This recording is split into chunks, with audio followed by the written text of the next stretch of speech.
abramos nuestra Biblia en Santiago, capítulo 1, y veamos el versículo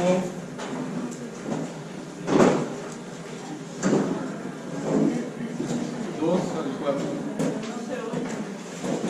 No se oye nada. ¿No se oye nada? ¿Ahí ya se oye mejor? No, nada. No se oye. Como que está el cable fallando. Dígale.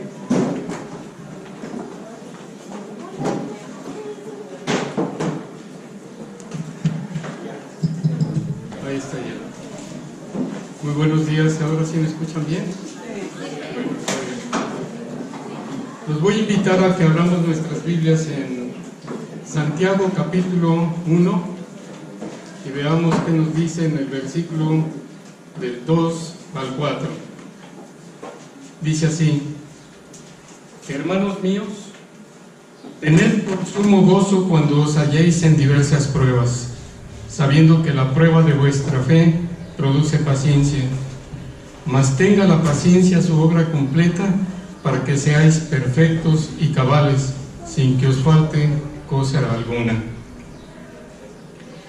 Algunos de nosotros luchamos con la idea de que en medio de la prueba, la Biblia nos invita a tener sumo gozo, tener gran gozo. Y la verdad es que en el mismo texto nos indica por qué tener sumo gozo. Porque dice: sabemos que la prueba de vuestra fe produce estas cosas. ¿Cuáles son estas cosas? ¿Qué es lo que produce la prueba de nuestra fe? Hombres perfectos, cabales, sin que les falte cosa alguna.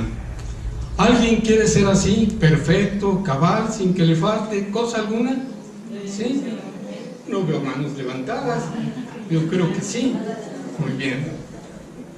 Quienes levantamos la mano, estamos dispuestos a la prueba de fe, de tal manera que pueda llegar ese momento en que seamos perfectos, cabales y sin que nos falte cosa alguna. Dios usa las pruebas para llevar esa obra en nosotros. ¿No han luchado ustedes con fallar en la prueba y decir: uy, otra vez, pero la próxima no fallaré? Y esperamos tener la prueba y superarla, pero suele suceder que fallamos nuevamente y tenemos la misma reacción, el mismo remordimiento, el mismo berrinche, la misma crítica, el mismo enojo. Pero Dios quiere transformarnos. Es sin duda que muchos de nosotros cometeremos el mismo error otra vez, y tal vez en la tercera, en la cuarta o en la enésima vez diremos: creo que la respuesta debe de ser distinta. Tal vez me digan: no entiendo. Pero mira lo que dice el versículo del 5 al 7. Dice: y si alguno de vosotros tiene falta de sabiduría, pídala a Dios, el cual da a todos abundantemente y sin reproche, y le será dada. Pero pida con fe, no dudando nada, porque el que duda es semejante a la onda del mar, que es arrastrada por el viento y echada de una parte a otra. No piense pues quien tal haga que recibirá cosa alguna del Señor. Dios quiere hacernos de un ánimo, no de dos ánimos. Los de dos ánimos son personas que su lealtad está dividida entre Dios y el mundo, y son inestables en lo que hacen. Dios quiere hacernos de un ánimo perfecto, de un ánimo perfectos y cabales, sin que nos falte cosa alguna. ¿Alguna vez han fallado ustedes en la prueba? El pueblo de Israel sí. Fallaba una y otra vez. Fallaba una y otra vez.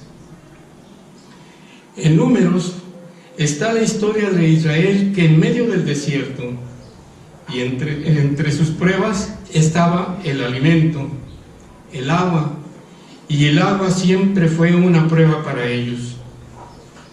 Números 20 retrata una vez más al pueblo frente a la misma prueba, fallando una vez más. Pero lo sorprendente de esta porción de Números 20 es que vemos a Moisés fallar también, aún Moisés, el hombre más manso de sobre la tierra, aún Moisés que Dios lo usó para sacar a su pueblo y guiarlo, aún Moisés, el líder, también falló. El pueblo de Israel va a cometer el mismo error y la pregunta es, ¿por qué? Hay quienes dicen que quienes no aprendemos de nuestros errores estamos condenados a repetirlos. Veamos Números 20, del 1 al 13.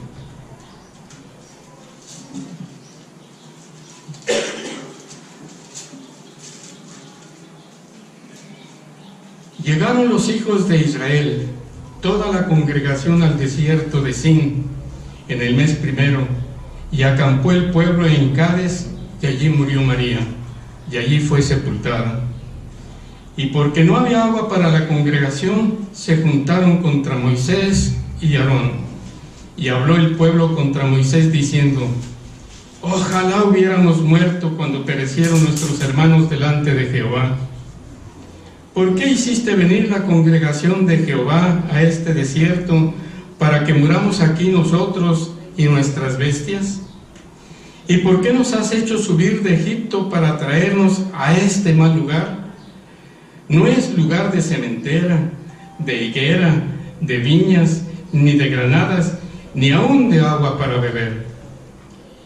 Y se fueron Moisés y Aarón de delante de la congregación a la puerta del tabernáculo de reunión, y se postraron sobre sus rostros, y la gloria de Jehová apareció sobre ellos. Y habló Jehová a Moisés diciendo: toma la vara y reúne la congregación, tú y Aarón tu hermano, y hablad a la peña a la vista de ellos, y ella dará su agua, y le sacarás agua de la peña, y darás de beber a la congregación y a sus bestias. Entonces Moisés tomó la vara de delante de Jehová, como él le mandó, y reunieron Moisés y Aarón a la congregación delante de la peña, y les dijo: oíd ahora, rebeldes, ¿qué os hemos de hacer salir agua de esta peña? Entonces alzó Moisés su mano y golpeó la peña con su vara 2 veces, y salieron muchas aguas, y bebió la congregación y sus bestias.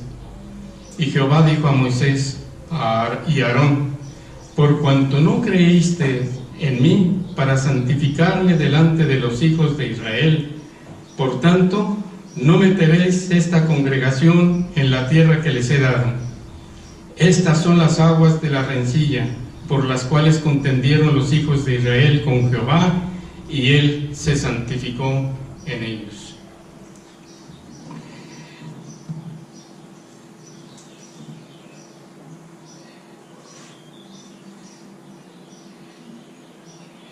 En nuestra lección de hoy tenemos el versículo para memorizar que dice 1 Corintios 10:11: y estas cosas les acontecieron como ejemplo, y están escritas para amonestarnos a nosotros, a quienes han alcanzado los fines de los siglos. Oramos. Padre, pedimos que tú seas el que nos hable, que tú seas el que nos transformes.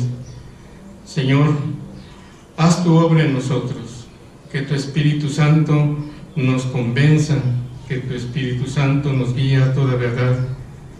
Señor, dependemos de ti. Queremos escuchar tu voz. Queremos que suceda algo en nuestra vida, que nos transformes y nos hagas agradables a ti, rendidos a ti y glorificarte en todo. Señor, ponemos este tiempo en tus manos. Haz tu obra en nosotros, en el nombre de Jesús lo rogamos. Amén. Yéndonos a Números capítulo 20, versículo 1, aquí tenemos la introducción en cuanto a todo el suceso. Dice: llegaron los hijos de Israel, toda la congregación, al desierto de Sin en el mes primero, y acampó el pueblo en Cades, y allí murió María, y allí fue sepultada.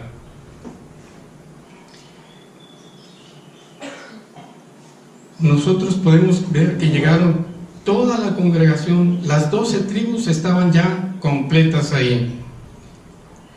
¿A dónde llegaron? Al desierto de Sin. Ahí nosotros podemos ver en el globito el desierto de Sin. Hay otro desierto de Sin, pero es con S, y este es de Sin con Z.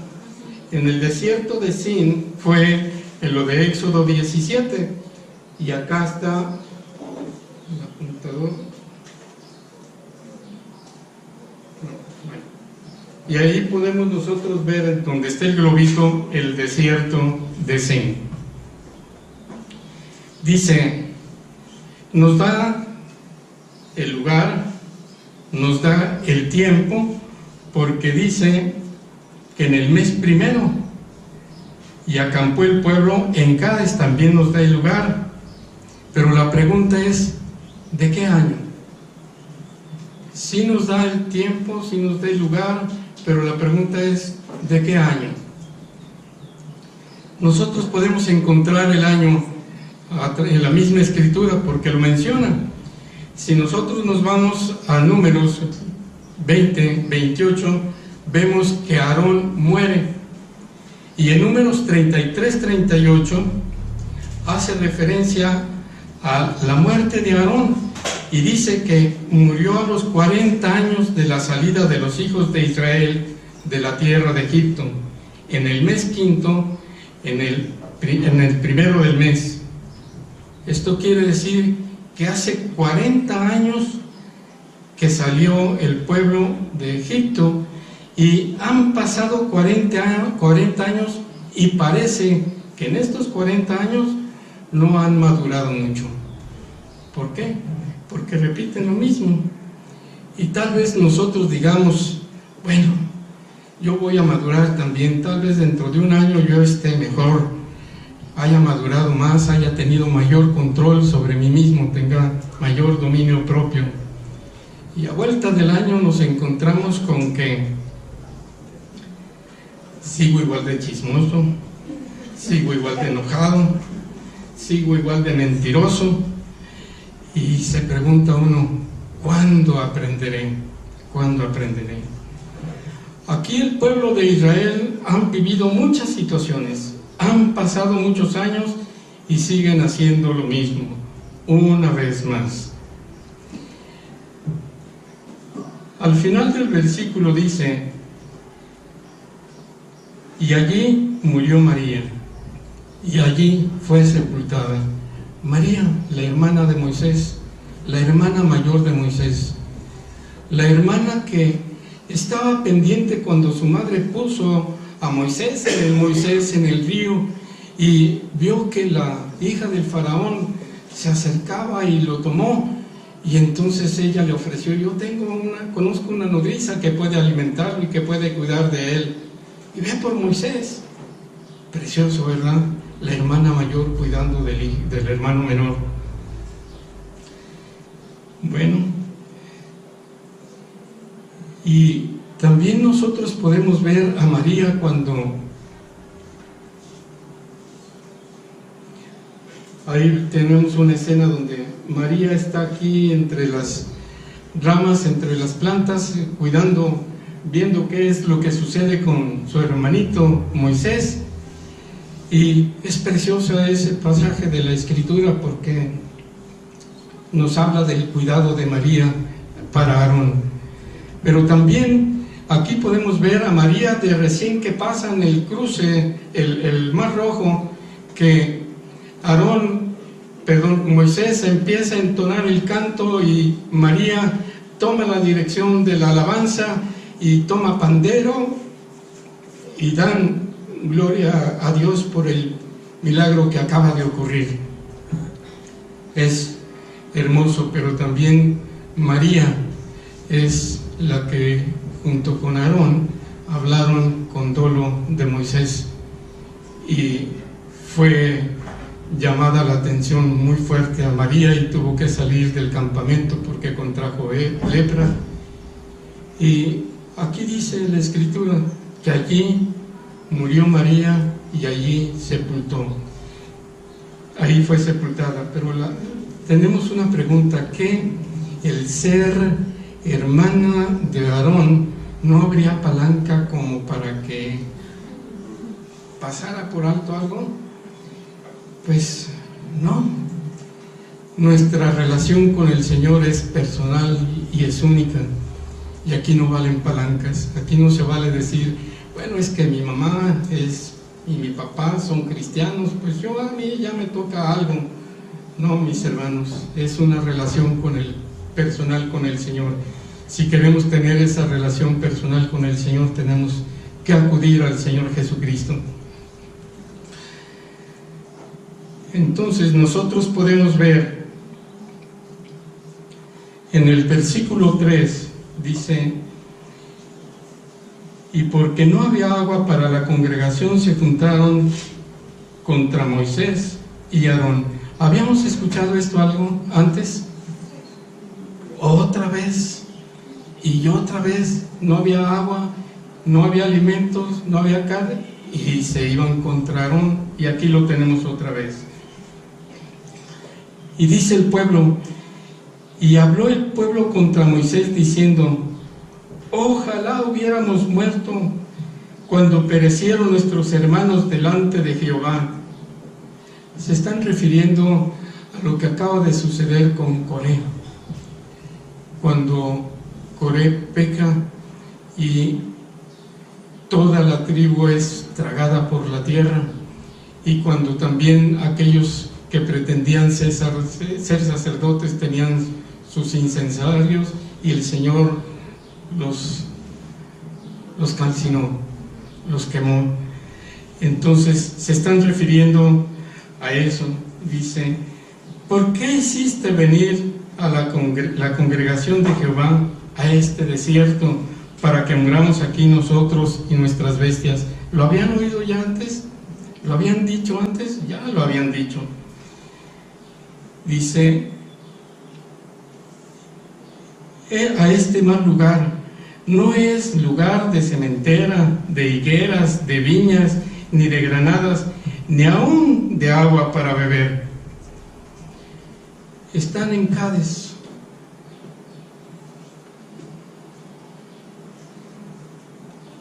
Ahí está Cades.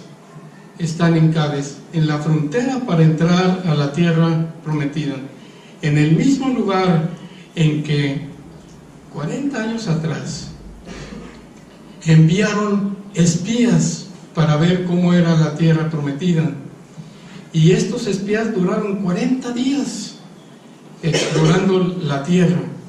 Y veamos nosotros lo que dice en Números 14:37. Números 14:37 dice, en el 36 dice: y los 36, y los varones que Moisés envió a reconocer la tierra, y que al volver habían hecho murmurar contra él a toda la congregación, desacreditando aquel país. Pero veamos lo que dicen en 13:23. En el 13:23 dice: y llegaron hasta el arroyo de Escol, y de allí cortaron un sarmiento con un racimo de uvas, el cual trajeron 2 en un palo, y de las granadas y de los higos. Entonces fueron los espías, trajeron ese racimo de uvas, trajeron granadas y trajeron higos grandes, de tal manera que entre dos pues tenían que cargar lo que traían por tan grande y tan pesado. Y le hacen más caso al reporte de los 10 que al reporte de los dos, de Caleb y de Josué, y no quieren entrar a la tierra prometida. Están aquí en este momento, están rechazando, están haciendo lo mismo que hicieron 40 años atrás, cuando el Señor les ofreció entrar a la tierra prometida, en donde fluía leche y miel, y ellos vieron la prueba de lo que había en esa tierra y la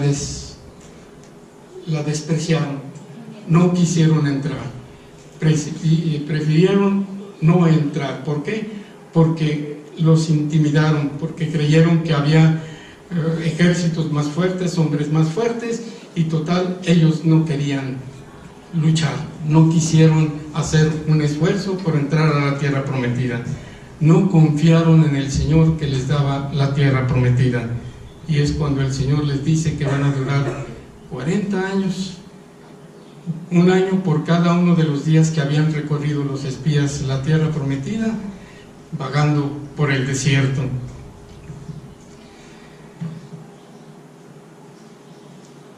Despreciaron en ese entonces y en ese lugar lo que el Señor les ofrecía.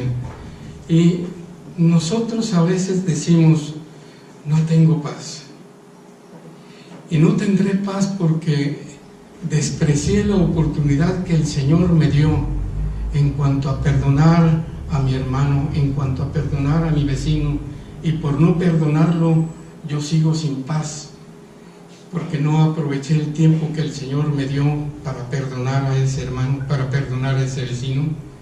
No estamos cometiendo el mismo error que este pueblo de Israel cometió ahí en Cádiz, de haber despreciado la oportunidad de haber entrado a la tierra prometida, no dejarse guiar por el comentario de 10 de los espías, y sí ver que el Señor estaba cumpliendo su palabra, porque llevaron esas uvas, llevaron esas granadas, llevaron esos higos, y sí había en esa tierra todo lo que el Señor les había dicho. Bueno, somos muy especiales. Nos vamos al versículo 6 y dice, el versículo 6, y dice: y se fueron Moisés y Aarón delante de la congregación a la puerta del tabernáculo de reunión, y se postraron sobre sus rostros, y la gloria de Jehová apareció sobre ellos. Hicieron bien. Moisés y Aarón hicieron lo correcto. No acabamos de leer en Santiago que si alguno tiene falta de sabiduría, que la pida al Señor, que la da abundantemente. Entonces Moisés y Aarón acuden al Señor, ponen sus rostros ante el Señor, y en la gloria del Señor apareció sobre ellos. Y habló Jehová a Moisés diciendo: toma la vara y reúne la congregación, tú y Aarón tu hermano, y hablad a la peña a vista de ellos, y ella dará su agua, y le sacarás agua de la peña, y darás de beber a la congregación y a sus bestias, y darás de beber a la congregación y a sus bestias.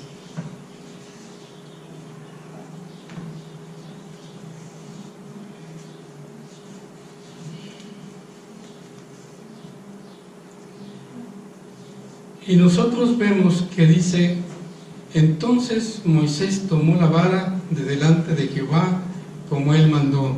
Y ahí nosotros podemos poner palmita. Moisés está cumpliendo, tomó la vara como el Señor le mandó. ¿De acuerdo? Le ponemos palmita. Dice: y reunieron Moisés y Aarón a la congregación delante de la peña. Reunieron a la congregación, Moisés y Aarón a la congregación delante de la peña, y ahí le ponemos también palomita. Y luego les dijo: oíd ahora, rebeldes, ¿os hemos de hacer salir aguas de esta peña? ¿Podemos poner palomita? Ahí ponemos un gran tache, ¿Por qué? Porque está hablando Moisés, dice, oíd ahora, rebeldes. ¿A quién le está hablando? ¿A la peña o le está hablando al pueblo?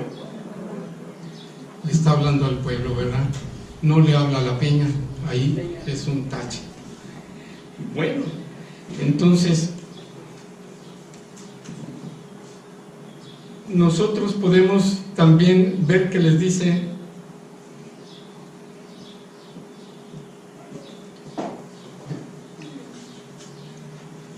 y además de decirles rebelde, ¿qué hace? Golpea con su vara la peña 2 veces.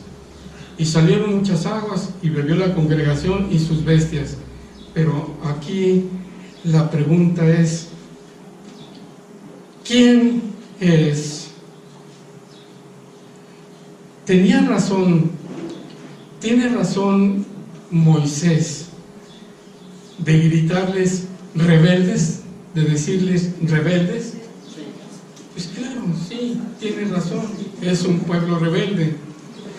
Pero entonces hacemos la pregunta: ¿quién es él para juzgar a ese pueblo?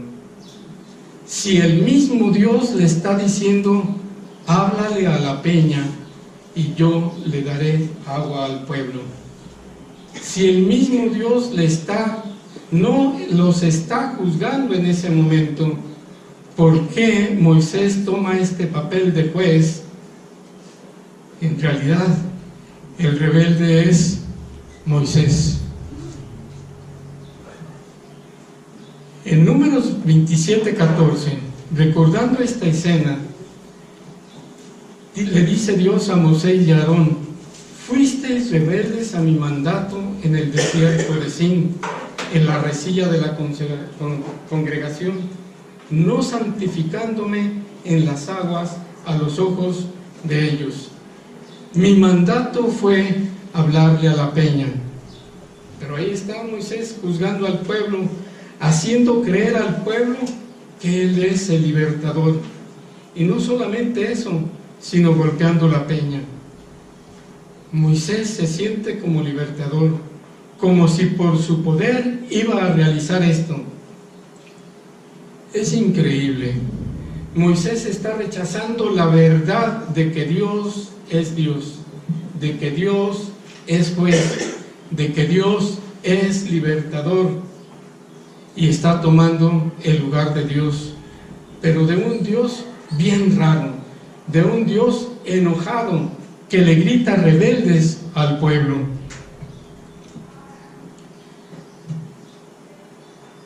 En el Salmo 106, 32, versículo 32, tenemos una especie de justificación de por qué Moisés se puso como se puso. Tal vez estén pensando en la idea que en algún momento tú reaccionaste así. En algún momento, en una escena en tu casa, levantaste la voz y le gritaste a tus hijos: Dios se enoja por lo que acabas de hacer. Estás pensando que quizá hay muchas excusas. Ya que me tienen hasta la coronilla, ya es suficiente, no se comportan más. Porque dice: también le irritaron en las aguas de Meriba, y le fue mal a Moisés por causa de ellos, porque ellos hicieron rebelar a su espíritu, y habló precipitadamente con sus labios. Esto parece una excusa, pero que dice: fueron ellos. Generalmente es lo que hacemos nosotros cuando nos sentimos jueces, libertadores, y juzgamos a nuestros hijos o a aquel que está bajo nuestra autoridad, y lo juzgamos, y podríamos tener esta excusa: me irritaron, me hicieron rebelar mi espíritu, hablé precipitadamente con mis labios. Podría ser cualquier excusa, pero fueron los labios de Moisés que se abrieron y dijeron: oíd ahora, rebeldes. En Deuteronomio 1:37, el mismo Moisés está explicando esta escena. Dice: también contra mí se airó Jehová por vosotros, por su culpa. No hay ninguna excusa. Moisés es el que abrió los labios. Moisés es el que se sintió como libertador. Moisés es el que azotó la roca 2 veces y mira lo que sucede. En Números 20:12 dice: por cuanto no creísteis en mí, no creísteis en mí, le dice Moisés a Moisés y Aarón, no creyeron en mí. ¿En qué no le creyeron? No le creyeron en decir, habla la roca. No le creyeron en mostrar en ese momento la misericordia que Dios quería mostrar a ese pueblo. No le creyeron para santificarlo. Y la pregunta es, ¿qué es santificarlo? Bueno, nosotros podemos ver que santo es apartado, separado, consagrado, estar separado para, y Dios es santo, santo, santo, porque no hay otro como Él, ninguno como Él. Y Dios quería en ese momento mostrarse santo, mostrarse misericordioso, pero Moisés y Aarón, por lo que hicieron, al no creerle para santificarlo delante de los ojos del pueblo, Dios no fue santificado en ese momento. Si hubieran creído que Él solamente hubiera juntado, Moisés y Aarón hubieran juntado a toda la congregación, hubieran hablado a la roca y el agua hubiera brotado de ahí, ¿qué hubiera dicho el pueblo de Israel de este Dios? Este es un Dios misericordioso, fiel, es un Dios como ningún otro, es un Dios santo. Pero no fue así. Lo que hizo Moisés fue representar a Dios, que estaba enojado con su pueblo, cuando Dios no pidió que hiciera eso.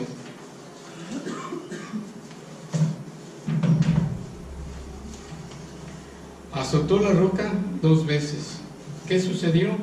Salieron muchas aguas y muchos de nosotros podríamos decir, funcionó.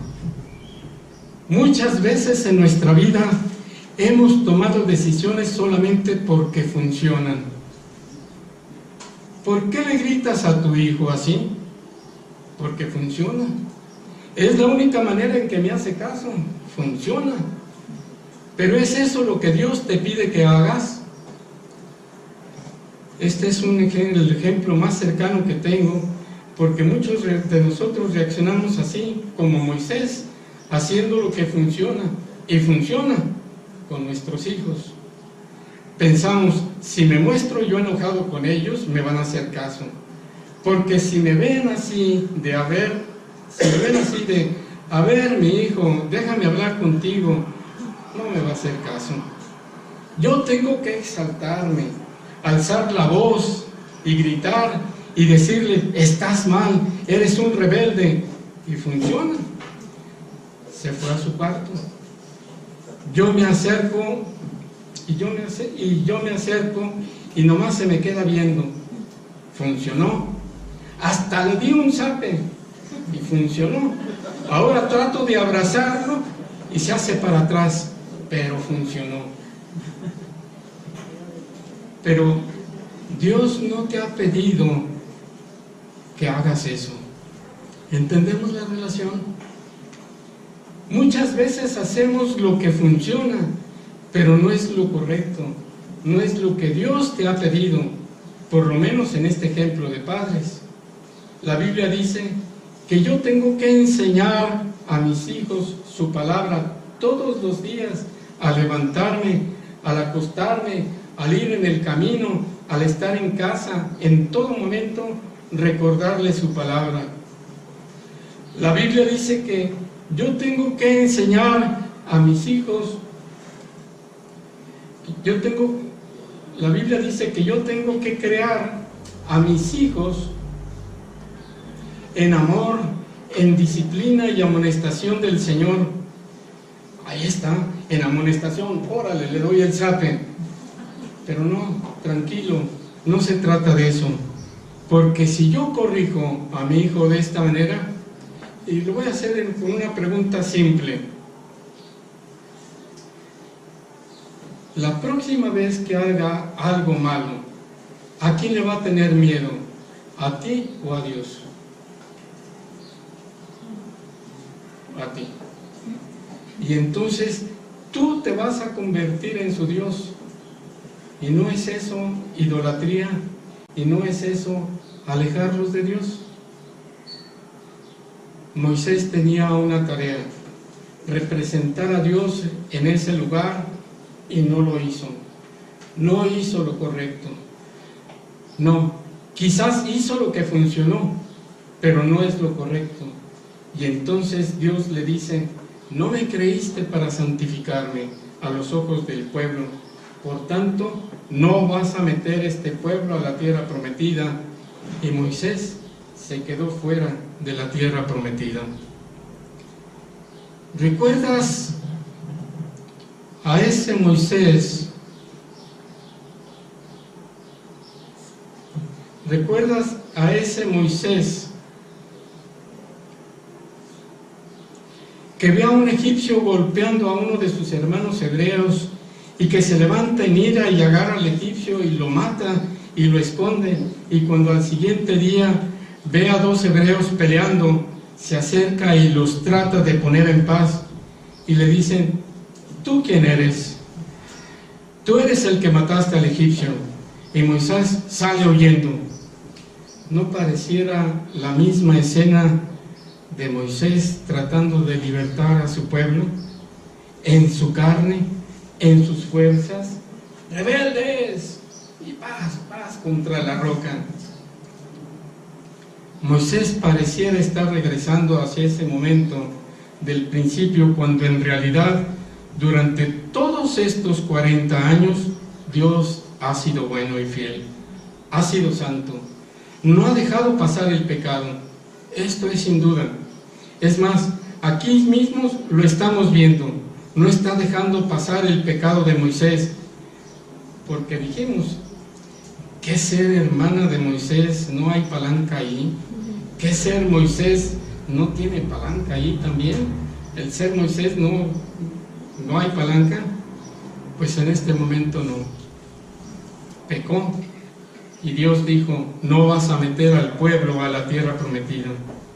Ahora, ojo, Dios no está diciendo que que Moisés no es salvo.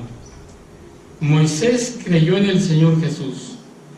La tierra prometida era ese lugar de descanso y paz, y muchas veces nosotros no recibimos esa vida abundante que el Señor está dispuesto a darnos, esa vida de reposo y paz que Dios está dispuesto a darnos, y solamente por rebeldía, solamente por hacer lo que funciona y no lo correcto. Dios quiere que lo representemos de la manera correcta.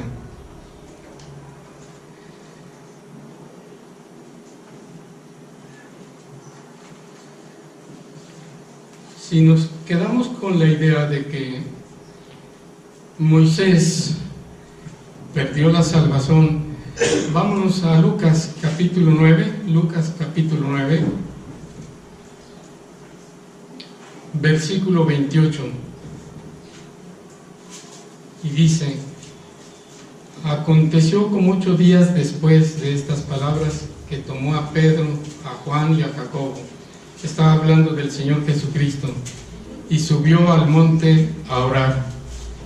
Y entre tanto que oraba, la apariencia de su rostro se hizo otra, y su vestido blanco y resplandeciente.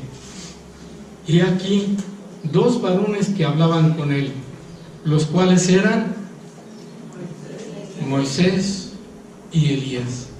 Y yo me imagino a Moisés ahí: ay, te estoy viendo, Señor, con tus vestidos blancos en toda tu gloria, y qué precioso, mientras el Señor hablaba. Pero veamos lo que nos dice el versículo 31. Moisés y Elías, quienes aparecieron rodeados de gloria, y hablaban de su partida que iba Jesús a cumplir en Jerusalén. Estaban hablando de lo que iba a suceder en el Calvario con el Señor Jesús. Jesús, Moisés y Elías. ¿Perdió la salvación Moisés? No, no entró a la tierra prometida, a la tierra en donde nosotros podemos tener tranquilidad y descanso. ¿Por qué? Porque nos afanamos por hacer ¿lo qué? ¿Por hacer qué? Lo que funciona y no hacer lo que Dios nos pide. Mis hermanos, yo creo que tenemos que tener mucho cuidado en cuanto a la lectura de la palabra para ver qué es lo que Dios nos pide, escucharlo y obedecerle, creerle, hacer lo que Él nos pide, no lo que funciona, porque nos da resultado, pero no llegamos a tener paz ni tranquilidad.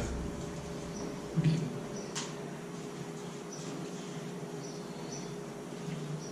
Este pasaje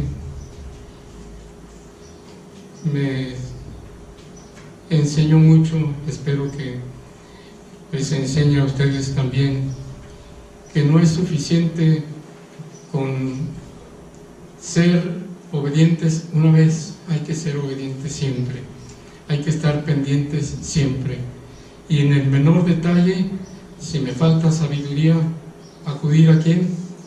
Al Señor y pedirla, y Él los da en abundancia. Oramos.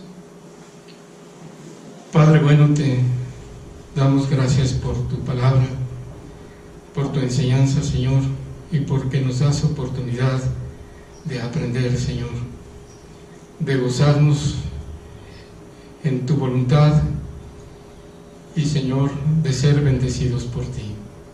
Gracias en Cristo Jesús. Amén.